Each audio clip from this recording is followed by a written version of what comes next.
अयोध्या की राजा दशरथ पुत्र श्री रामचंद्र जनक राजा की पुत्री सीता से विवाह करके मिथिला से अयोध्या लौट रहे थे। तभी परशुराम प्रकट हुआ और श्री राम का रास्ता रोक दिया। राजा दशरथ ने परशुराम को देखते ही चौंक गए थे, क्योंकि राजा दशरथ जानता था कि परशुराम क्षत्रिय कुल का विनाश करने का प्रतिज्ञा किया है। उन्होंने 21 क्षत्रिय कुल का विनाश भी कर दिया था। तभी दशरथ ने परशुराम से विनती की, हे प्रभु, आप तो महेंद्र पर्वत में तपस्या कर रहे थे और क्षत्रियों को मारना तो आप छोड़ दिया था। दया करके मेरे पुत्र श्री राम को आप छोड़ दीजिए।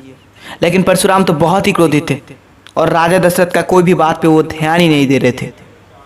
लेकिन क्यों, कौन है ये परशुराम और क्यों क्षत्रिय कुल का विनाश करने का प्रतिज्ञा किया था उन्होंने? जानने के लिए वीडियो को अंत तक देखिए और हमारे साथ जुड़े रहिए। प्राचीन काल में कन्याकुब्ज देश की राजा गाधी का एकमात्र पुत्री सत्यवती, महर्षि भृगु का पुत्र ऋचिक ने सत्यवती से विवाह करने की इच्छा प्रकाश की।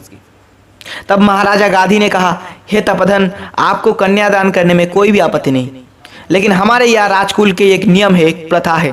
हमारे कन्या से विवाह करने के लिए 1 सहस्त्र अश्व आपको देना होगा। तब ऋचिक ने कहा, मैं तो ऋषि हूँ, इतना सारा अश्व कहाँ से लाऊंगा? ठीक है, आप हमें 6 महीने की समय दीजिए। महाराजा गाधी ने बोला, ठीक है।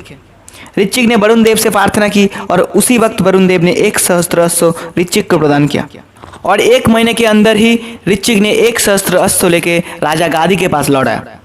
उसके बाद ऋचिक और सत्यवती का विवाह हो गया और वो लोग तपोवन में चला गया।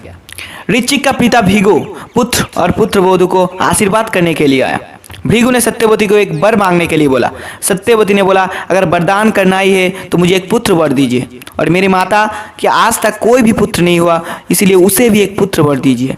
लेकिन सत्यवती ने नियम ठीक से पालन नहीं किया और जब ये बात भृगु को पता चला तब भृगु ने बोला, तुम्हारे गर्भ में जो संतान आएगा वो ऋषि होने के बावजूद स्वभाव में क्षत्रिय होगा, और तुम्हारे माता के गर्भ में जो संतान आएगा वो क्षत्रिय होने के बावजूद बाद में ऋषि हो जाएगा।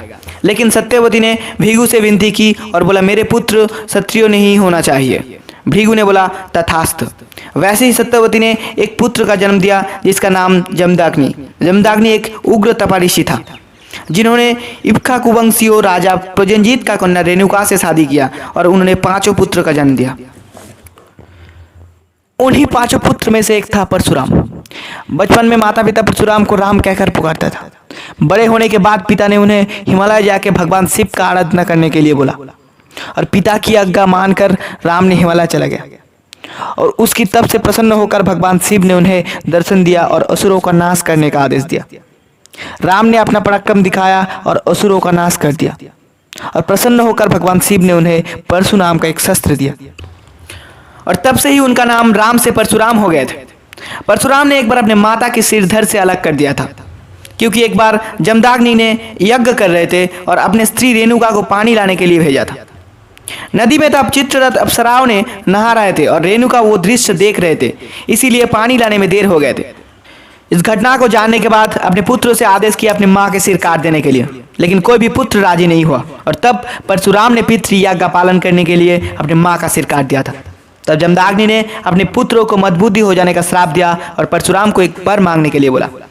परशुराम ने अपने पिता से ये वर मांगा अपनी माँ की प्राण वापस कर देने के लिए और अपने भाइयों को बुद्धि लौटाकर उन्हें मोहज्ञानी बना देने के लिए और मातृहत्या का कोई भी दोष उन पर ना आए और इस घटना की सारी यादें उन लोगों की मन से मिटा देने के लिए बोला। और रही बात क्षत्रिय कुल का विनाश करने का, एक बार चंद्रवंशी होय राजा के पुत्र अर्जुन मृगा के लिए निकला और जमदाग्नि के आश्रम में अतिथि बनकर आया। जमदाग्नि उसके होमधनु कपिला के माध्यम से अर्जुन और उसके सहस्त्र साथियों का बहुत सेवा किया। जाने के समय अर्जुन ने जमदाग्नि का होमधनु कपिला को मांगा, लेकिन जमदाग्नि ने उन्हें देने के लिए राजी नहीं हुआ। उन्होंने बोला, महाराज आपके पास तो बहुत धन है, लेकिन मेरे पास इसके सिवा और कुछ नहीं है। इसका चले जाने से मेरा सारा यज्ञ बंद हो जाएगा। लेकिन अर्जुन ने जमदाग्नि का कोई भी बात नहीं माना और जोर जबरदस्ती वो कपिला लेकर चला गया। परशुराम तब आश्रम में नहीं था। उन्होंने वापस आके सब कुछ सुनने के बाद अर्जुन का राजधानी जा पहुंचा। अर्जुन का 1000 हाथ था और उन 1000 हाथों में अलग अलग शस्त्र था। परशुराम ने एक एक करके सारा हाथ काट दिया। उसके बाद उसका सिर काट के उसे हत्या करके वो कपिला वापस लेकर आया। उसके कुछ ही दिनों बाद अर्जुन पुत्रों ने एक दिन जमदाग्नि के आश्रम में आकर उसे अकेला पाकर उसका वध कर दिया। परशुराम आश्रम में वापस आकर देखा उसका पिता का सिर धड़ से अलग गिरा पड़ा है। तब बहुत ही क्रोधित हो गया परशुराम और प्रतिज्ञा किया कि दुनिया में एक भी क्षत्रिय नहीं बचेगा, पूरा का पूरा क्षत्रिय कुल का विनाश कर देगा। उसके बाद ही परशुराम जी ने 21 क्षत्रिय हय वंशियों का विनाश कर दिया था। हर युद्ध में खाली गर्भवती महिलाओं को छोड़ देता था। उन्होंने क्षत्रियों का रक्त से 5 सरोवर भर दिया था। उसके बाद ही परशुराम के पितामह ऋचिक प्रकट हुआ।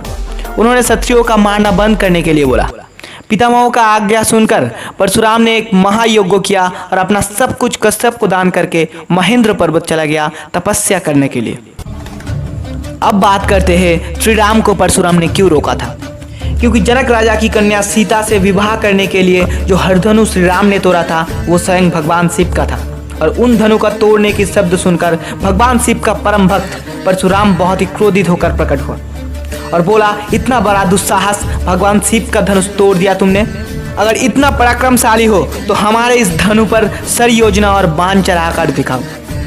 ये धनु स्वयं विष्णु का विष्णु धनु था। कोई भी व्यक्ति उस धनु पे सर योजना या बाण नहीं चढ़ा सकता, लेकिन श्री राम ने स्वाभाविक रूप पे उस धनु पर सर भी योजना की और बाण भी चढ़ा लिया।